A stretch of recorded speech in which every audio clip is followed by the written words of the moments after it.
Right, I think we're made to start. I hope you're all refreshed. As you said, Guy was detained by the police on the way, which felt a little bit appropriate given the subject matter. But so he said we simply moved into this afternoon. Guy is the chief investigator for the Compass treatment-resistant depression trials, but he's also, how can I put this delicately, of a vintage. Whatever you like, just be careful. where you can give a perspective on the history of this, and what we are particularly mindful of in this research is repeating the mistakes of the past. Guy's going to talk a bit about that. Thank you, James. That's great. So yes, I'm going to talk a little bit about the 60s, and famously, if you can remember the 1960s, you weren't there. Answers on a postcard to who said that, and I'll give you the answer at the end. Okay, so from the point of view of Western medicine, I guess, the key thing was the discovery of LSD by Albert Hofmann. I'm sure many of you have heard this story. He was a man working on ergot derivatives, a whole range of them, and he synthesized LSD, and he accidentally contaminated his fingers with LSD and had some strange reactions and noticed them. And then decided he would take a calculated dose, so he took 250 micrograms, and then famously decided to ride home on his bicycle. So that was Bicycle Day, and that was the discovery of LSD, and he described the properties pretty clearly, and you can read them there. The key thing about this discovery was, first of all, it was made within a pharmaceutical company. It was standard process in those days for the employees of pharmaceutical companies to test drugs on themselves. They were the first people who took them. So he was very much in that tradition. And he also observed that the effects he was getting were incredible considering the dose. Bear in mind that at that time, people were used to drugs that acted on the brain mainly to suppress things like seizures or to produce sleep or whatever. And the doses tend to be in the milligram or even higher than that range. And here was a drug producing extraordinary effects at very low doses. And this is in an era, remember, when the whole idea of chemical neurotransmission in the brain was still controversial. It was not agreed that synapses were chemical. So this had a very big impact. And I think sometimes people don't quite appreciate that LSD and this discovery kicked off really neurochemistry in the brain as we've come to know it. And so there were a whole series of fundamental discoveries in the 1950s, which I think arguably stemmed directly from the kick that the field got from this finding. So it was very important from a non-preclinical perspective, and it resulted in people getting the Nobel Prize for work on monoamines in the brain. So that was kind of the beginning. This is the structure of LSD, and as you can see, it doesn't take a lot of imagination to see that it's related to serotonin, and you've already heard a little bit about the pharmacology earlier. But this at the time was very new. Sandoz, who now called Novartis, but that doesn't matter, made the drug available from 1947 as Delicid, and they suggested very specifically that it should be used for psychiatric indications. At that stage, there was really almost no real regulation of drugs as we understand it. Everything proceeded really on trust. The drugs were transferred virtually directly to clinicians, and the clinicians could see what they did. That was the sort of principle. There was also interest in plant-based hallucinogens, but I'm not going to talk about them because I haven't really got time for that. I thought I would tell you a little bit about their use in the NHS. The use, broadly speaking, in the UK was, I think, I may be wrong about this, but there was quite a lot of use in private practice, particularly around London. There were sort of celebrities who took it, there were MPs who took it and went on television, particularly mescaline. There were various sort of public displays about the drug, so there was a lot of public interest. But the actual medical use was relatively restricted in the UK, although quite widespread in other parts of the world. In the UK, a good example is this gentleman, Ronald Sanderson. He was a psychiatrist. He took over this rather run-down hospital in Worcester that had proudly boasted that it had the lowest costs associated with it in any other psychiatric hospital in the country. Beware of those sorts of hospitals. There were 683 patients treated in the time that he was there, between 58 and 64, and they had about 13, as you can see, nearly 14,000 sessions. So what he was doing was he was giving patients about 20 sessions per patient. And these were patients who were admitted to hospital. I think in our terms, they would have severe psychotic depression, schizophrenia, bipolar disorder, personality disorder.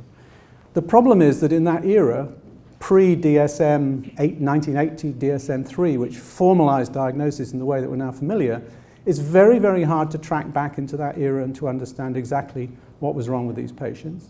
And the perspective of people like Sanderson was highly analytical. So he tended actually, no matter what the diagnosis of the patient, he tended to see their problems, their responses, their experiences in highly analytical terms. So when you read, if you want to read about it, he wrote a book about this, and there's quite a large section of it which is about the LSD experience that he had. And it was published, as you see, by the International Library of Group Analysis. So it's very much in the analytical tradition. And I think that still influences the way many people think about the drugs today. Whether or not it's the right way to think about them, I think, is now open to investigation and to scientific inquiry. What was the setting? We've heard a lot about set and setting. Here you are. This is luxury 1950s style in the UK. So it's a unit added onto an old, rather familiar-looking rundown psychiatric hospital. And here is the splendid LSD unit, about 1960. And this is the staff, a rather more formal-looking bunch than those of you arrayed in front of me today. But the expectations of the time are culturally molded. So this is what people expected, and this is what they got. So these demure-looking women and this rather elderly gentleman were all sitting around talking about people's LSD experiences. There's a certain dissonance for that for me, but that's the way it worked. But the fact that we have to produce a setting that's culturally appropriate to the people who are going to have the experiences remains as true today as it did then, and they clearly recognized it by creating special facilities. They didn't just send people out onto the ward.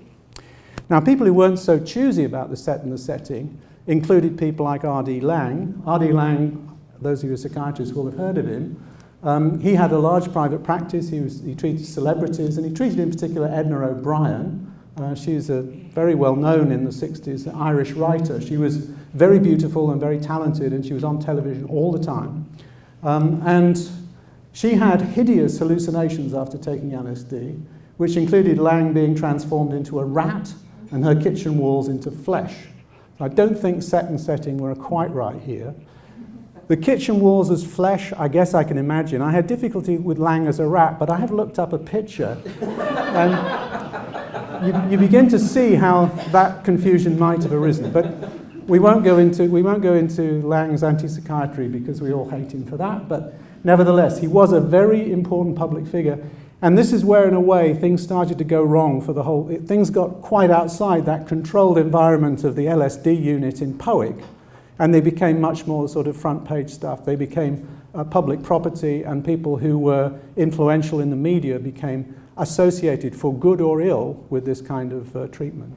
And, of course, what particularly happened in the States was Timothy Leary, who was a psychologist employed at Harvard, started doing initially some extremely interesting experiments, but then became so convinced that this was something that everyone should have, that in a sense he started to encourage us all to tune in, turn on and drop out. And he also asked this fascinating question, to which the answer is yes, broadly speaking, there is.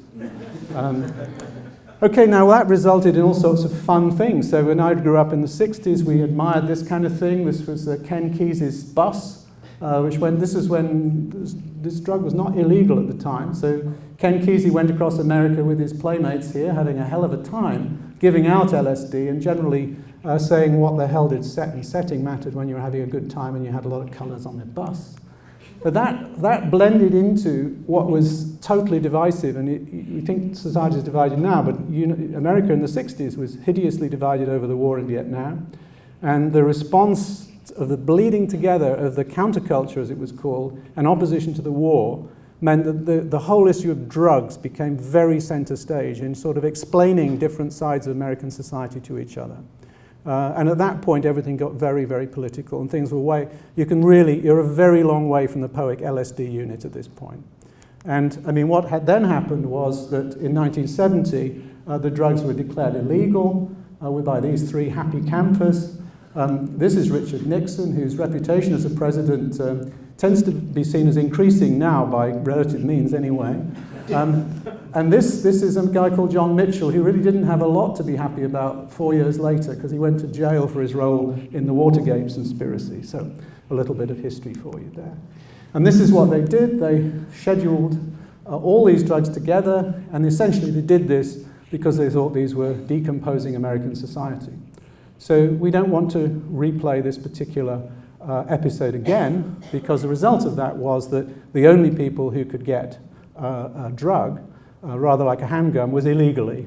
So what you had is that everybody who used these drugs became people who were prepared to work outside the law, and the people who might have done the research on it legally could no longer do so, and so they were effectively completely lost. You could do work in animals, but you couldn't do work in man. Just as a follow-up, that these things, this is an interesting follow-up to the POIC experience, because in 2002, this was published in the BMJ, this was the NHS agreeing to pay £195,000 to patients who had been treated in POIC hospital with LSD. So what is very interesting to me is quite what the details around this were. I only discovered this the other day as I was preparing to give this talk, and I intend to follow it up a little bit, because it suggests that at least some people had really bad trips from their times in Worcester, notwithstanding the qualities of that unit. But clearly not all of them did. And according to Sanderson himself, most of the outcomes that he reported were good, and he published his data as he went along.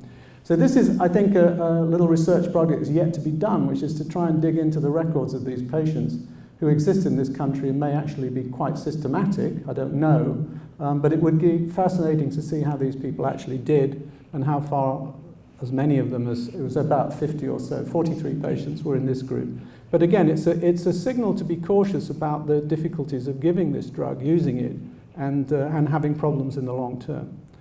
So this is one, and the undone research here is a detailed look at what all this was about. So this runs us through to 2014. At that stage, due to the efforts of various people, the idea was growing that we should return to these drugs and at least give them a second shot. And so this was this call in Scientific American, which was summarized what had been happening over a number of years. But remember, this was 44 years after the banning of LSD and the other drugs that we mentioned there. So it's been a long time, and it's not surprising that there are a lot of things to do. And I think I would conclude, and this was supposed to be the prelude to the day, so forgive me if you've already seen the fruits of this. The pharmacology is an interesting variant on the known and accepted. There are very interesting questions around how the drug works and what it does. They're going to be examined critically for clinical indications. The funding has had to be unorthodox because conventional pharma, Sandoz, the original founders, would not touch this work with a barge pole. And the politics of remedicalization may be extremely difficult, and we really have to await that. But I think the only way to ensure that it's not made more difficult than it need be is to remain within our regulatory bubble and to try and ensure that we enshrine our practice within things that everyone can accept to be a good idea. And I think without that, and if we let it break out of that, then we can replay the 60s all over again. Perhaps not exactly the same, but a little with the same sound to them. Just so you weren't there, in fact, there's great controversy over who actually said this, weirdly. Various candidates. Grace Slick famously was the lead singer for Jefferson Airplane.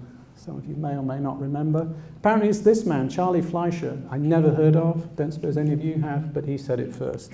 Thank you very much indeed for your attention.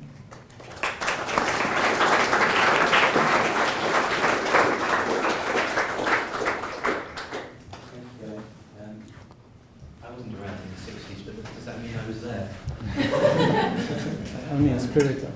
I was reminded actually there's a Horizon documentary in the 80s, two-part documentary looking at footage from Powick Mental Hospital, and also of Humphrey Osmond, who gave an MP, I forget his name, mescaline. And the first part of the documentary is available in the BBC archives. You can download it and watch it. The second part of the documentary, which has footage with that MP under the influence of mescaline, you cannot get hold of. And I've got a friend at the BBC, so I've tried, but you can't get hold of it for reasons I'm not entirely clear about. So it's an interesting reflection about how things have evolved over the decades since Prohibition and the effect that that's had